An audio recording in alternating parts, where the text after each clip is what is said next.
আর কইস না রে, অভাবে দিনকাল যাইতেছে, রবির কাছে করে টেয়া ভাই বুঝছ, তো টেয়া পয়সা দিতেছে না, ওরেন কেমবে টেয়াটি নেন যায় কছে না। হালাই যে বাট পার ওর কাছে তুই টেয়া তুই পারবি, ওর কাছে টেয়া তোলার একটা বুদ্ধি আছে আমার কাছে, শুনবি? কি বুদ্ধি? আর হালার একটা ফোন দিই। ফোন দে। হ্যালো বন্ধু, কই তুই?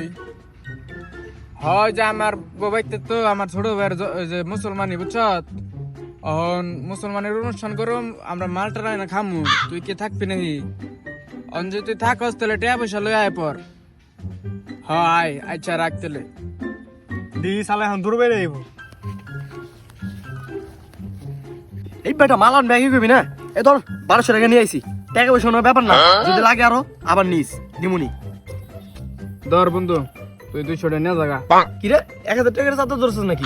গত বছর যে প্রথম রোজাই তুই আমার এনতে 1000 টাকা নিছ, এই টেড়া এই রমজান শেষ হয়ে গেল কখন পর্যন্ত দেশ নাই, আজকে তোর মালের কথা কয়ে টেড়া লই গেলাম গা। তুই বাটপারি করস না, রোজা রমজান মাসে ভালো হয়ে জাগা। বন্ধু তোর আমার ইমোশন নিয়ে খেলতে পারলি,